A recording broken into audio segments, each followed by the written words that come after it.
السلام عليكم ورحمة الله وبركاته. أخر وقراء الله يتيس بتكون عطى شعب الصوماليات ووكيله أو لو عسلمية هاي وزير هذا الصوماليات وأنت لي وزير كدولست هوذا جاديس كجاد تعيش دولك وعبد الجولاد أحد الفراع الصوماليات عبد الجولاد وحنكون رئيس الله عبدين هاي هذا أخيرا تصفق بدل الصومالية بريها انترنتو هذولا إندوان الصومالية هوذا دلسوا ورقتي سيروا مع مشروع sidoo kale waxaan ka wareysan doonaa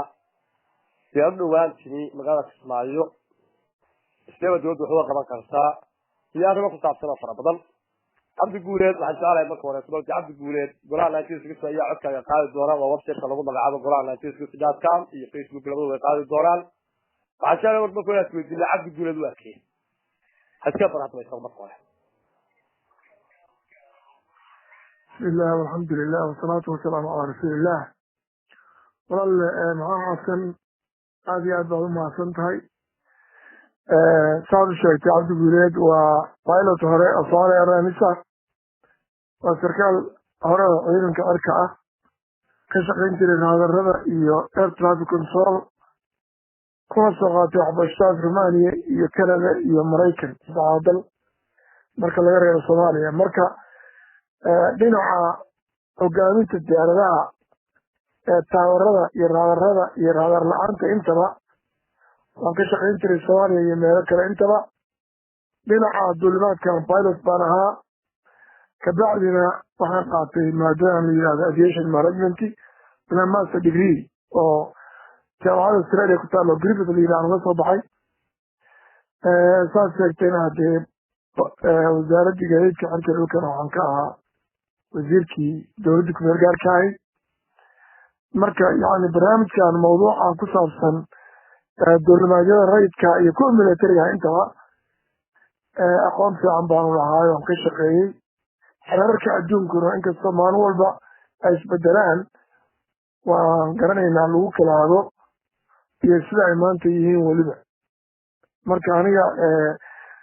taariifkii yaraayo xaqiiqa waa dhinacaas waayahay Cabdi Guuleed dhinaca kala daba eego waxaan ognahay Soomaaliya in badan ayay u ordaysay inay ka xukuumadda hawadeeda la soo noqoto taasi oo Iran leeshinku ay gacanta ku hayeen 39 kila dalka Kenya magaalada Nairobi loo haray waa maxay faa'iido ugu jirta dalka Soomaaliya iyagu maamulaan hawada waxay uga jeedeen waqtiga faraha badan u geliyeen maadaama aka wada ay tahay hay'ad caalamiya oo Iran iska tirsan oo hawada ka shaqeysa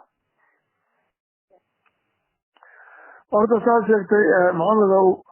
barnaamijkaas hadda aduka baad maqashaan 2002 ayaan markaan wasiirka gaadiidka ahaa aan bilaabay ayaantaas waxaa dhacay dagaal culus oo aniga iyo nimankii UNDP u joogay Nairobi dagaal adag baan dhex maray oo ilaa heer UN-ka la isku dacweeyey waxaan ka furay Muqdisho Center ayaga warqad baan u dirnay aan leenahay waan la wareegnaa wada midowga marka la isku waafaqine pressure baan rabnaa uga dhigo xafiis dheer baan ka furnay oo antiradii saaran military ka soo qaatay raadiyaal ayaan hawadii galnay yaaradii baan la hadalnay markaas arrintii kalaas noqotay runtii laga soo bilaabo maalintaas adigu waana dhacay markii dambe waxaa la 6 bilood baan idinku wareejinaynaa laakiin ujeedadoodu waxay shirka immigraati la saaray waxay ogaayeen 6 bilood gudahooda dowladda lagu dhisay heshiisyo dhowr aan galnay arrintii maalintaas bilaabatay way horta midda maanta laga dhabeeyey waa muddo ku dhow 15 sano dowlad kastoo timaada waa daba socotay maxaa loo daba socdaa weeye waxay ka mid tahay sabirkii waddanka hawadu weliba airspace-ka Soomaaliya uu ka weyn yahay dhulka caadiga oo malaysa India xuduud leenahay xagga hawada marka yani waxaa loogu dhibanayaa oo loo daba socdaa waa dalkii calankii oo asaga weliba diyaaraduhu markay la kormarayaan waad aragteen maalabka hortiina suran marka diyaaradaha Afrika la saaro dhulkaagi waa arkaysaa marka diyaaradii dalkaaga kormarta ama qowl ahaan baa loogu sheegay inay Soomaaliya kormarayso ama bicture ahaan bay u arkaysaa oo maabkii waa laga tusaaya marka waxay la mid tahay hawadaadu waa ambassador wareega weeye sida diyaaradduba u tahay ambassador wareega oo diyaaradda calankaa ugu rakeeyan yahay ahmiyadaas waa number one labana waxa weye dhaqaalay leedahay service adeeg bay leedahay subcad bay leedahay waxay leedahay technical support kala duwan oo noocyo badan ah xiriir caalami ay leedahay oo qofkii hadda pilotkii hawadaada soo mara oo la hadla dadka kuu jooga air traffic controlka oo maanta adiga serviceiso magaca soomaaliyeed baad ku siinaysa adiga magacadeeda kuma siinaysa qofkaasi wuxuu ogaanaya halkaa dal xora inuu joogo oo soomaaliya la yidhaahdo oo adeeg diyaareed bixinaya oo ammaankii diyaaradaha sugaya oo diyaaraddu meeshay marayso iyo joogkay ku duulayso iyo temberatuurka kore iyo dabaysha kore iyo raadiyaasha yihiin iyo waxa qalab haysta inta waad u sheegayso marka qofkaasi wuxuu dareemayaa marar badan pilotska xataa way u gudbiyaan baasjeerigooda marka macnaha dalkiibu ku dhex jiraa waya qofkaas adeeg buu kasoo qaatay wuxuu la mid yahay qof inta magaaladii soo aaday ka socdeentay buu la mid yahay ahmiyadaas kale marka ku ahmiyadaan la koobi karin oo runtii dhulku inta uu faa'iidinaya abay leedahay hawada inaad kontrolshana waa laga maarmaan maantana gobolkii jirtada waayahay cabdi aan wax kale u dhigo nairobi ayay joogeen dadkan kaansoolaa hawada soomaaliya kadib markaan aragnay qalabka isticmaalkeena ma ahayn qalab hawo lagu kaansooli karo nairobi oo lah qalab gaboobay wax shaqa ay qaban karaan ba'aan soomaaliyana hawadeedii waa tan oo dal kale joogeen maadaama aan ognahay inaanay haba yaraatay wax badan oo ay ka kaansooli kareen aanaysiin diyaarada liiskaga qoran oo hawada maran maaha waqtigii soomaaliya aad adigu beeloo ka ahay amase dawladaha kale faaqadu hal la eego sidee baad u ilaalin jirteen hawada waxaad sheegaysaa intii ka horreysay miyaamta kadib intii ka horreysay soomaaliya ee awoodda ay lahayd gacanteeda ku haystay sidee baa loo kaansooli jiray waxaan ognahay nairobi inaan habaya saxbada ay kaansooli jireen liis diyaarada iska haysteen oo keliya qalabna aanay haysan wax kasta ku ogaadaan sidee wuxuu kaansooli jirteen horta intii dawladdu jirtay haddee raadaraa jiray oo diyaaradaha taakataaka looga socday diyaarad kasta oo soo gasha dalka daqiiqad gudaheeda anigoo raadaarka joogaa laisoo gudbin jiray haddii diyaaraddaas islamarkaaba Somalia Airlines iyo Civil baan la hadli jiray hadday garan waayaan oo ay aqoon waayaan diyaaraddaas dabcan diyaaradaha sivilkaana iyo military waxay la noqdeen diyaarad kastoo dalkeena u soo socota waxay qorataa waxa yidhahdo flight planka wakti ka hor bay soo gujisanaysaa haddayna ahayn airline caadiya oo ruut ku socota oo scheduled ah hadday charter tahay ama diyaarad military tahay ama wafdi gaara wado ama dan gaara leedahay dhowr beri ka hor ayay codsanaysaa inay imaanayso waxay sheegaysaa wax walba oo diyaaradda ku saabsan waxa dad saaran waxa qalab saaran shidaalkeeda nooceeda hawada ay ku duusho war wax kastoo diyaaradda ku saabsan waa sidii waxay la mid tahay si adoo raajan lafteeda saaraya markay soo gudbiso ama waa loo ogolaanaya ama loo jiidaya haddii loo ogolaado liiska la ogolaaday oo dhan iyo diyaaradaha schedulska baa raadaarka loo gudbinaya anigu waan haystaa diyaaraddii la aqoon waayo ama barbishir awadan oo Somalia Airlines ay sponsor gareyn weydo ama Somalia Civil Aviation uu sponsor gareyn waayo isla markaa diyaaradaha lagu kaxinayo hadday diidaan inay degaan waa la duqaynayaa hadday degaanna garoomada militariga xataa xamar lama keenayo garoomada militariga midkood baa lagu dejinaya markaasna kuruwa inta laga qaado meesha waa diyaaraddaas gabigeeda la baaraya x-ray baa la saaraya wax qalaba u qarsan ay jiraan hadda maanta kuma jirtaba saasaan ku kontrooli jirnay sidaasaan ula soconay markay diyaaraddu soo dhawaato hadday soo dhawaato oo 30 kilomitir iyo 20 kilomitir soo gaartana markaas arrinta diyaaraddu waa ka baxaysa madaxweynaha noo taallay waa ogtii ciidanka difaaca cirka saasaa loo dhisay saam diyaaradihii مسرحية إسلام كهرباء الوشي دينية أو لو قرنية وحلقة صغارية ديارة التعبير اللي كنت خيصه ومقتصة كراعده أما ميركا وصواريا كراعده أما قربين الميليتري والبلدولي يحمل كراعده ما كساسا لو كنترول جرامي وهي تعلم لها إن نيروبي أي ديال كفوتو شيء هو تين بجازك اسمعي أي صوت ديال داسي تاريخان مركان الله ضد وحنا فين إن ديال داس صراحة لقلها شرعيا ديال الآن أقولها شهر نوع صحيح oo u soo gudubtay dalka Soomaaliya dalkana ka timid dambiga horta marka hore qabanaya muxuu yahay markaada hore siyaalka iyada ah taasi waa mid kalabaad waxaan ognahay kismaayo in dawladda sharci ka soo saartay ee leedahay waxa la wixii wadda shisha ka yimaada waa in muddo soo maraa kismaayo u socda kismaayo ka baxaya ilaa waa in muddo sii maraa oo halkaas taga inaad kaasa diyaaradaasna aan wax ogolaashaad la sheegay aan afiisha Soomaaliya ka haysan fadaxada kaasi siyaabo noqonaya siyaasadda ku saabsan iyo arrimahaas siyaasadda Soomaaliya waddo noocyo u mari kartaa inay diyaarada wax ka qabato waddo noocyo u mari kartaa inay dalka ka soo dusho wax ka qabato sideeda wax loo qaban karaa arrinta iyada ah maxaa ka iman kara oo dhibaato ah haddii sidaa u sii socda horta marka ugu horeysa ilaahay baa mahad leh kun iyo kow jeer iyo in ka badanba in diyaaraddaas iyo dadkii saarnaaba inay kismaayo horta nabad ku soo gaareen oo aysan hawada lagu qarxin ama aysan hawada ku burburin horta ilaahay mahadi weeye dhulka mar haddii la wada joogo dhulkaa lagu xaalaya taas waa mid waxa yar haddaan dib u noqdo markii barnaamijkeena laga hagaajiyay Nairobi innaga aad bay nagu ahay qaran ahaan Soomaali ahaan sumcadeena dhan bay dilaysay maxaa yeelay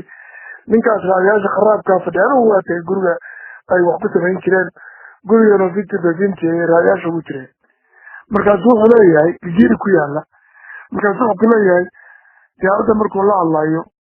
Muqdisho center buu leeyahay mana aha hadda marka aad bay intaas kugu filan حتى مضى نيروبي يعاصي مقدشو بوليه كورسان كسو مقدشو تاس مركز إلهي بأن نقبت بادية ابنه وكمرني بدة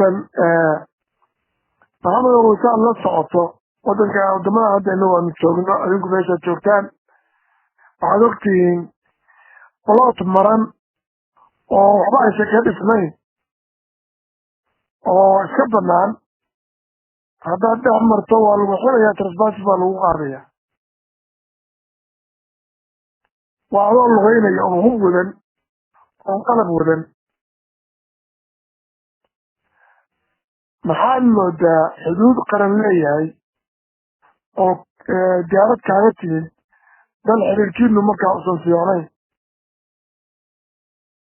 او ديارات امبرميشن هايسن خوصو دري ومقدسة دلعن سواء هذه المال عطري يلا تجي عدي واحد كستوه هرطة كدعة عدينة التجارة داس وانا توان كلا مدي بنا ودنك عندي اركا سوايا العد حرير كبريه مسؤوليته وحقاري عندي سماشي وقت بالكلية انت بايلوت يكرو جارة صارنا جبت موضوع دوليا حتى بكونوا وما أقلاني يعني دولا أما صومالي عادل ووياس صومالي عادل المكيان عادل عندنا عادل محايا بايلوت أبر يعني خالد نوحا سوكراء automatically وستبني لما دولي كانوا أدوم كانوا على قليلية ريبوت كانوا أي كيو already وغير الجسر وحصل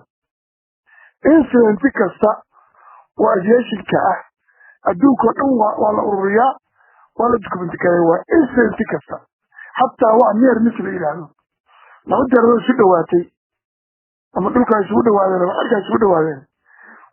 وعوي وعرقوا كرينيا markaas la wareejinaya nootam waxa la yiraahdo notice airman taluu si loo fogaado maxaa moodaa dal xuduudis saaran tahay xaalada hoostaayl ah nin pilot oo diyaarada soo aaday أرض البايلوت جروب هالكاسي مريض إما الديارة واحد ديارة سوالية غير مجد أنا رأيت كل شيء سومالي ديارة مبارها مانتا محايا لي دولة إنه ولي ما يسجارين ما قوى كل عيادة إن الجارة رجستر كريان فرصة فرصة أنا وحانو لنا تارجل 6 أوسكار سيارة معلنا واللعبكي هي أصوالي كتاعي marka diyaarad kasta Soomaali leedahay waa inay taageerada Soomaaliya wadataa diyaaradii aan taageerada Soomaali wadan ilaa uu nimanka wadanka qofka talaado dalka iskale dalka ka register tahay dalka u diiwaan gashan tahay insurance dalkaas uga jira maintenance dalkaas iskale inspection dalkaas iskale aykeeyo dalkaas ay register garaysan tahay ma sheegan karto Soomaali target diyaarad kale ku taalo sida awreed waxay taxadir talaatee iska loo waxa la mid tahay baaburkaadu iska leedahay hadii qofka ku qorayaad u bani shaqooni laakiin Soomaalidu awood bay u lahaan lahayd dawladdu ma qaarba jirto dhowr service oo la xiriira aviation-ka oo hadda awoodi karta inay qabato waxa kamid ah licensing-ka inay iyagu dhaqso ruqsadaha pilotska iyo air traffic control-ka engineer-ada Soomaaliyeed dhulka ka shaqeeya waxa kamid ah diyaaradaha inay register garayso waxa kamid ah diyaaradaha inay inspect garayso oo labadooda iyo waxooda iyo maintenance-gooda ayada laga diiwaan geliyo waxay sameyn karaan meesha iyagu ay xogaa aysan awoodin dad bay soo karaysanayaan khalaas marka waxaan uga jeedaa diyaaradaas khatar baa la geliyey dadkaas khatar baa la geliyey kuwa dhulka joogana waa la geliyey wax kasta dhici karay wax kasta ayaa dhici karay laakiin rabbigii badbaadiyey dadkaas baa mahadda iskale pilotka iyo dadkaas crewga warkooda waa ku dhamaakaas ku dhegyahay diyaaradda maxaa ku dhici kara diyaaradaasu waxay u badan tahay nimanka mas-uuliyiinta afsaayo jooga hadday ayagu xag walba gudbayaan ayay u taallaa horba waxaad ogtihiin hawada dalka waxaa iskale dowladda hadda federaalka oo dal kasta dowladda dhaxaa iskale kanadan jooga oo federaal waxa lagu aviation ku saabsan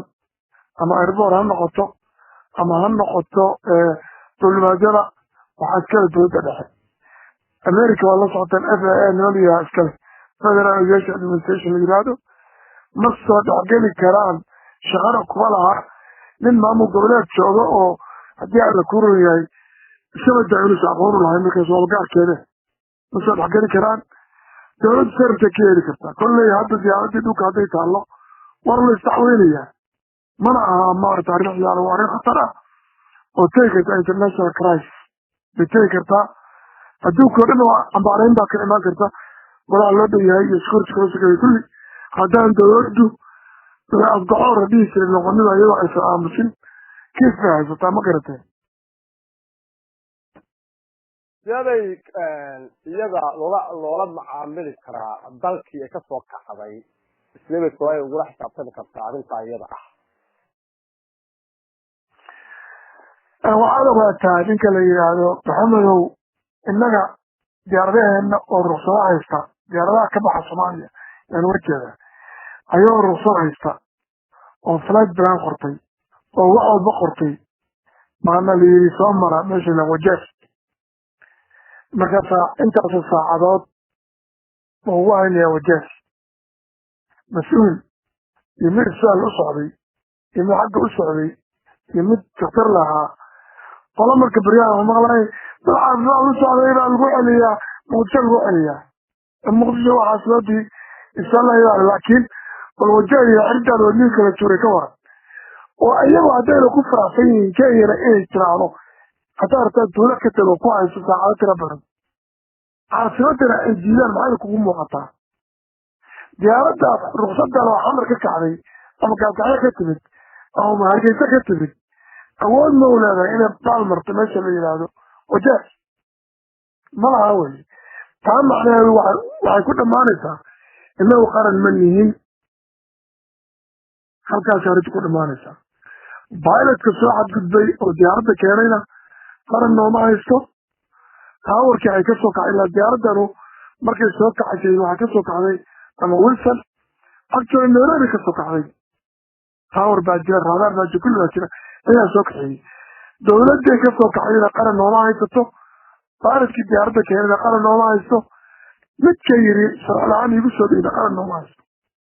soomaali qaran nooma haysto marka dowladda soomaaliyeed u taala talaabay ka qaadayso haddii aragto shay aamusista aamusaysaa dhibna ma laha haddii kaleba kiis baa u yaalla meesha waa cadda adduunka o dhanna waa arkaya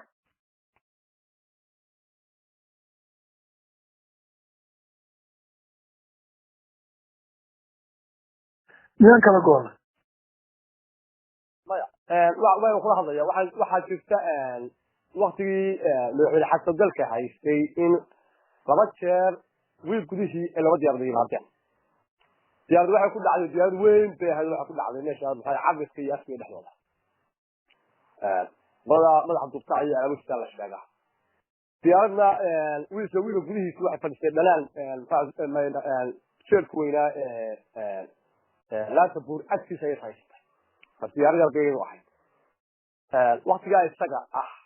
inkastoo inaan lagu xukumin oo dowladda Soomaaliya markaa iyadu aanay xukumin aanay fiishkeedu aanay xukumin soo muuqato wax talaabo laga qaadin laakiin amni darra ay ka tiiraan lagu eedeeyay ma lagu eedeyn karaa inay amni darro ka samaynaysay Soomaaliya diyaaradda tan iyada iyo amniga marka laga eego ma loo qiimeyn karaa inay bari la iman karaan marka afka duubanay dad talaabo laga qaadin meel kasta ila waa banaan cidla ah iyadoo ku baro wax dalaa meel kasta oo fariisanayaan in loo isticmaali karo yana dunida kala laftiyo ka hadli karin yani amisoon mas'uuliyad ka saaran karin taayada ka waraya automatic way horta markaas awalan xataa hadii Nairobi la qabto dalka inta dalku dowlad baa ka jirtay ciidan baa ka jiray hawada هذه كذا مالي اللوي وعلى قالوا له واجهي لكن ولي حدود أما مدعدات أو مدقدات أو مدولات وحي الدولة ما كانت كتير دلك أيام الشيوخ جلال وحركة سارية ما كان قوة هذا الشيء يسود يراها أنا خاصة بأي دولة دون كعب الشيء دولة دون اكسطوية ارتاعي دولة دون الدار تاعي waxay ahayd waxa saarnaa inay baartay ahayd hadday ataa burburtay waxay ahayd in inta la qaado laboratory la geeyo diyaaradda tan waxay waday la ogaado labada jeerba marka lama yeelin haddaan la yeelin oo la iska iloobay macnaheedu waxa weeye waa mas-uuliyad darro qarannimo qaranka loola ula kaca ama si aqoon la-aan loogu bareeray wey wax kasta oo noocaas oo kale dalka soo gala waa in lala socdaa weliba waqtiga hadda sun baa saarnaan karta nuclear baa saarnaan kara xabada qarxi doono carruurta iyo xoolaha iyo dhulka ku qarxi doona saarnaan kara waxa weye inta ciidan lagu wareejiyo oo la furfuro ama la qabto oo la baaro weliba explosives iyo wax lamida laga raadi si khayr caadiya loo baaray ahayd marka waa nisib darro taasi marka ilaahay baa iyadana naga koriyey inkastoo aynu maqalnay in wax badan la isticmaalay taagtikadaas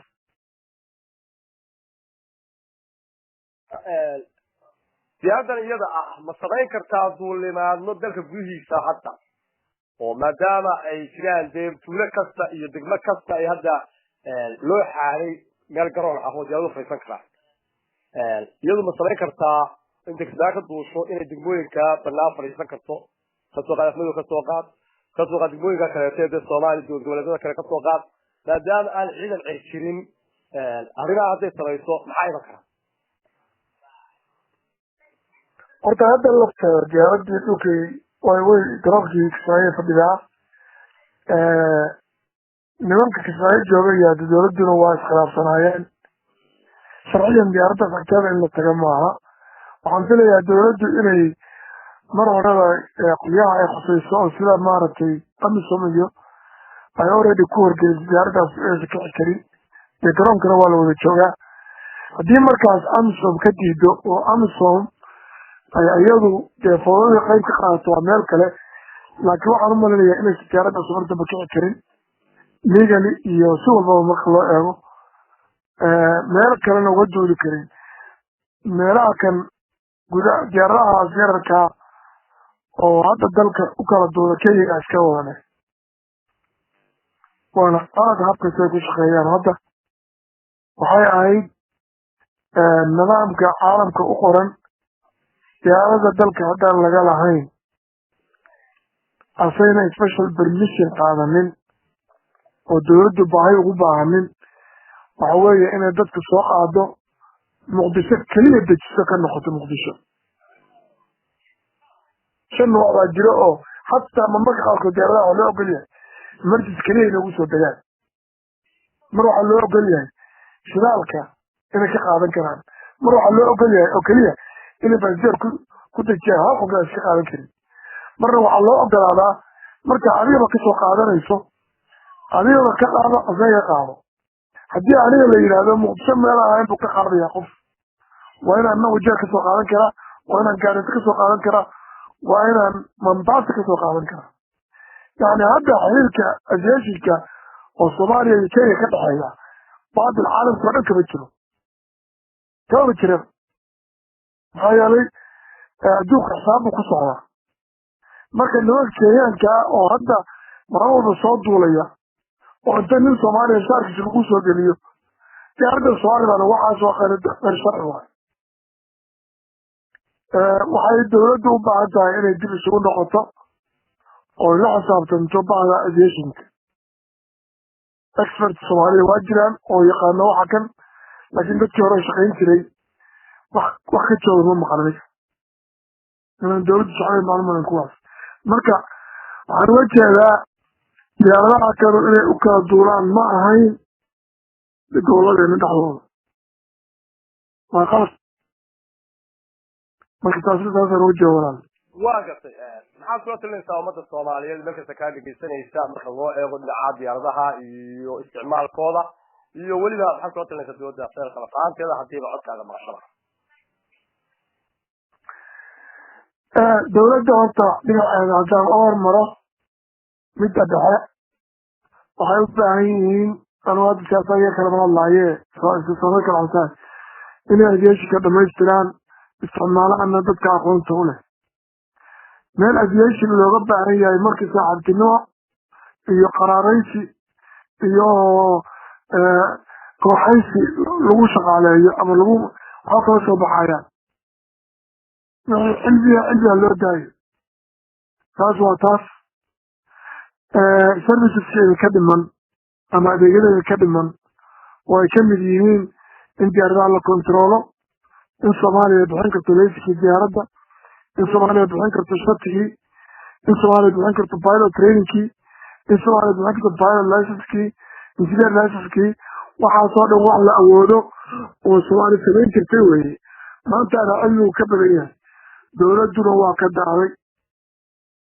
dhinacaas waa dhinacaas dhinacaan haddaan usoo jeesto soomaaliyey inaanu dadal ahaano oo ka fakerin inaan dalnahay soomaaliya la yidhaahdo oo dhul iyo cir iyo bad iyo dad iyo haddii aan la korayo kaabayaal dhaqaale iyo leh nahay dabeecad iyo xoolo iyo beero iyo inaan nahay dad noocaas isku xisaabtamaya iyo inaan fawdo wadayno innaga horta noo taallaa joyskaas haddaanu amni iyo kala dambayn iyo dawladnimo doorannana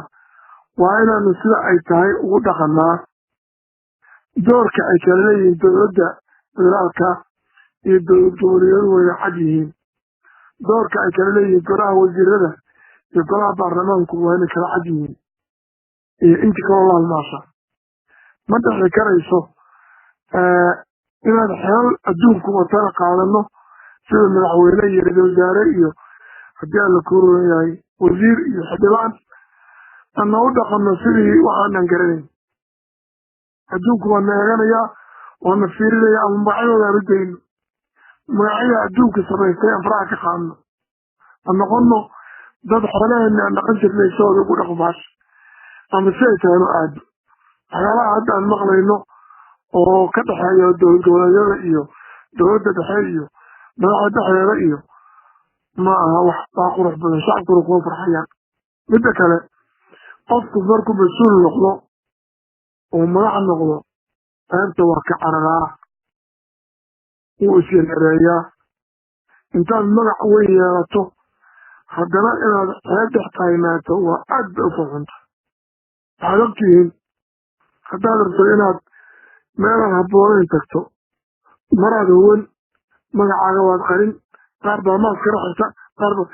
laakiin magacaagii iyo shabadaadii inaad dhoobada dhex taagnaato waa ceeb wey waxaa kaloo muhiima dadku dowladnimada inay bartaan weye wadaniyadana inay bartaan weye laguma dhasho raadi muqdisho wuxuu dhihi jiray ma loo dhashaa wadani mise waa la iska dhigi karaa marka way isu jawaabeen waxay dhihi jireen waa loo dhashaa intee waa la iskaga dhigi karaa taas sax maaha yes waa loo dhalan karaa waana la iska dhigi karaa in la iska dhigaana muhiima maxaa yeelay haddaadan baranin wadani ma noqon kartid marka waxaan leeyahay wadaniyadda iyo mas-uuliyadda inaan baranaa fiican intaanan ku ordin haddaan anagoon garayn mas-uuliyadda ku oranno madaxweyne ku oranno wasiir ku oranno ra-iisul wasaare ku oranno oon dhan hadhowan baranaya waxaad la mid tahay baabuur adigoo saaran oo darawalna ahayn ummaddaad ku leynaysaa dhulkaad ku deganaysaa marka mas-uuliyadda aan ku cararayno annagoon aqoonteedina lahayn waa nasiibdarada nahaysata dowladdii naga burburtana way ugu soo noqonayso macnaha qarnimaan u jeedna soomaaliya la soo celiya leeyahy war qofka mas-uuliyaddaas ka ordahaya hadduuna ilaahayna ka baqin aqoonna raadsan weligeed ma soo noqonayso weligeed ma hagaagayso sidaa un bay ahaanaysaa iyo iskusaagtaagaysa faroskusaake marka waxaan dhihi lahaa ummadda soomaaliyeed meelay joogto waxaan u baaqi lahaa walaalayaalow ilaahay wax weyn buna siiyo qurux badan oo fiican oo macaan oo nala ku haysto ma waxaan garan weynay in wanaagga waxa aan haysano aawadeed nala ku haysto cid walba daris iyo mid fogba ay nagu haystaan war waxa qiimaha uu leeyahay aawadeed waxaa nala ku haystaa iyo waxaan ku fadhiyo waanan fahmay waxay tahay marka waxay ku fiican tahay ummadda soomaaliyeed inay dib u soo noqoto runta isu sheegaan runna ku wada hadlaan weligeed dib u heshiisiin lama samay soomaaliya shirarkii dib u heshiisiinta lagu magacaabay kulligood waan joogay hal midoo dib u heshiisiina kuma jirin kii arkaa ugu dhawaa inta kale waxay ahaayeen shimrayo wanaas arrinta oran doorta waxaa u dhahdeen unbay ahayd marka niman yahow gabdho yahow soomaaliyay dalkan haddii laga naxaayo